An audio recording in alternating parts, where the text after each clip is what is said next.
নানা ঘটনা আর অঘটনের কারণে ২০২৪ ছিল ব্যাপক আলোচিত। বছরের সবচেয়ে আলোচিত ঘটনা বলা যায় ১৪ বছর পর শেখ হাসিনা সরকারের পতন এবং অন্তর্বর্তী সরকার গঠন। এছাড়া ছাত্রলীগ নিষিদ্ধ, বৈষম্য বিরোধী ছাত্র আন্দোলনে ব্যাপক সংঘর্ষ, ছাগলকাণ্ড, আওয়ামী লীগ সরকারের মন্ত্রীদের দুর্নীতি, সরকার প্রধানসহ ৩০০রও বেশি আইন প্রণেতা থেকে শুরু করে ইমাম পুরোহিতদের দেশ থেকে পালিয়ে যাওয়ার বিষয়েও ব্যাপক আলোচনা সমালোচনার জন্ম দেয়। ২০২৪ সালে মূল আলোচনা সমালোচনা শুরু হয় দ্বাদশ জাতীয় সংসদ নির্বাচন নিয়ে। মার্কিন যুক্তরাষ্ট্র, ইউরোপীয় ইউনিয়ন, জাতিসংঘ সহ আন্তর্জাতিক সম্প্রদায়ের তীক্ষ্ণ চোখ ছিল এই নির্বাচনের দিকে। গেল ৭ জানুয়ারি অনুষ্ঠিত ওই নির্বাচনে জয়ী হয়ে পঞ্চমবারের মতো প্রধানমন্ত্রী নির্বাচিত হন শেখ হাসিনা। তবে চাকরিতে কোটা বাতিলের দাবিতে বৈষম্য বিরোধী ছাত্র আন্দোলনে ছাত্র জনতার গণ অভ্যুত্থানের মুখে গেল ৫ আগস্ট ক্ষমতাচ্যুত হয় শেখ হাসিনা সরকার। অবসান ঘটে আওয়ামী লীগ সরকারের টানা ১৪ বছরের শাসন। ডক্টর মোহাম্মদ ইউনূসের নেতৃত্বে গঠিত হয় অন্তর্বর্তী সরকার। গণ আন্দোলনের মুখে নানা দেশের স্বৈরাচার পতনের ইতিহাস নতুন নয়। তবে সরকারের পতনের পর সরকার প্রধানসহ একসাথে ৩০০ সংসদ সদস্য পালিয়ে যাওয়ার ঘটনা শুধু বাংলাদেশ নয়, পুরো বিশ্বে এক বিরল ঘটনা। শুধু রাজনৈতিক ব্যক্তিরাই নন, কেন্দ্রীয় মসজিদের ইমাম থেকে শুরু করে মন্দিরের পুরোহিত, ছাত্রলীগ, যুবলীগ, স্বেচ্ছাসেবক লীগ নেতাদের অনেকেই আন্দোলনের তোপে আত্মগোপনে চলে যান। সরকারি কর্মকর্তা মতিউর রহমানের ছাগলকাণ্ড ছিল অন্যতম আলোচিত ঘটনা। গেল কোরবানির ঈদের সময় ১২ লাখ টাকায় ছাগল কিনে ফেসবুকে পোস্ট দেন ইফাত নামের এক তরুণ। ওই পোস্ট ঘিরে আলোচনায় আসেন ইফাতের বাবা, জাতীয় রাজস্ব বোর্ডের সদস্য মতিউর রহমান। তার বিপুল পরিমাণ সম্পদের তথ্য গণমাধ্যম সহ সামাজিক মাধ্যমে প্রকাশিত হতে থাকে। মতিউর রহমান ও তার পরিবারের সদস্যদের নামে রিসোর্ট, শুটিং স্পট, বাংলো, বাড়ি, জমি সহ নামে বেনামে সম্পত্তি নিয়ে ব্যাপক সমালোচনা শুরু হয়।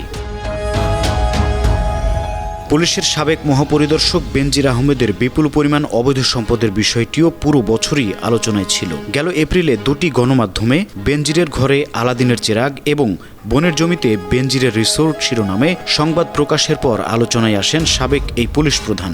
তদন্ত করে বেনজিরের অঢেল সম্পদ থাকার প্রমাণ নিশ্চিত করে রিপোর্ট দেয় দুর্নীতি দমন কমিশন। সাবেক ভূমিমন্ত্রী সাইফুজ্জামান চৌধুরীর বিদেশে থাকা কয়েকশো বাড়ি থাকার খবরও দেশ জুড়ে আলোচনা সমালোচনার জন্ম দেয়। গেল ১৮ সেপ্টেম্বর কাতার ভিত্তিক সংবাদ মাধ্যম আল জাজিরার প্রকাশিত দ্য মিনিস্টার মিলিয়ন্স শিরোনামের এক অনুসন্ধানী প্রতিবেদনে বলা হয়, সাইফুজ্জামান চৌধুরী যুক্তরাজ্যে $২৫০ মিলিয়ন খরচ করে ৩৬০টি বিলাসবহুল বাড়ি কিনেছেন। এতে আরও বলা হয়, লন্ডন ছাড়াও দুবাই, নিউ ইয়র্ক, সিঙ্গাপুর এবং কুয়ালালামপুরে সব মিলিয়ে তিনি ৭০০রও বেশি বাড়ি কিনেছেন। এসব সম্পদের দাম দেখানো হয়েছে ১০,০০০ কোটি টাকারও বেশি। কোটা সংস্কারের দাবিতে বৈষম্য বিরোধী ছাত্র আন্দোলন এবং ওই আন্দোলনে আবু সাঈদ, মীর মুগ্ধ সহ অনেকের শহীদ হওয়ার ঘটনা দেশে ও দেশের বাইরে ছিল বেশ আলোচিত। Complete shutdown, March for justice এবং সবশেষে এক দফা সরকার পতনের আন্দোলন ঘোষণা করে বৈষম্য বিরোধী ছাত্র আন্দোলন। সারা দেশে ছড়িয়ে পড়া এই আন্দোলন দমাতে পুলিশ গুলি চালালে রংপুরে আবু সাঈদ নামে এক আন্দোলনকারী বিশ্ববিদ্যালয়ের শিক্ষার্থী শহীদ হন। এছাড়াও রাজধানী সহ সারা দেশে শহীদ হন মীর মুগ্ধ নামে এক শিক্ষার্থী সহ অনেকেই। পরবর্তীতে আন্দোলন আরও জোরদার হলে ব্যাপক সংঘর্ষ বাধে, হতাহত হয় অনেক পুলিশ সদস্য।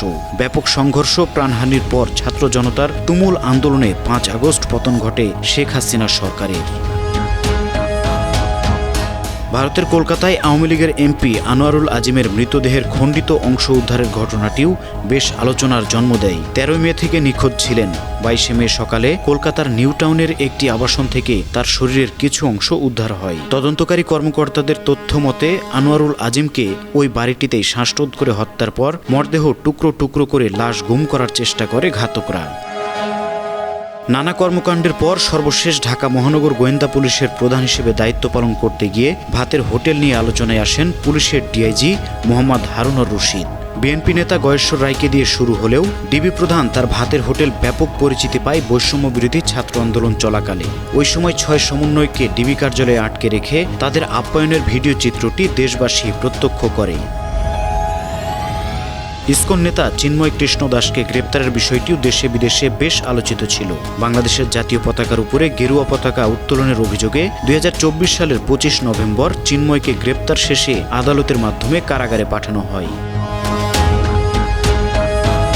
নানা নেতিবাচক খবরের মধ্যে 2024 সালে বাংলাদেশকে সাফল্য এনে দিয়েছে বাংলাদেশের বাঘিনী বাচ্চারা। ভারতকে ফাইনালে হারিয়ে গত 8 ডিসেম্বর এসিসি অনূর্ধ্ব-19 এশিয়া কাপ শিরোপা জেতে বাংলাদেশ অনূর্ধ্ব-19 ক্রিকেট দল।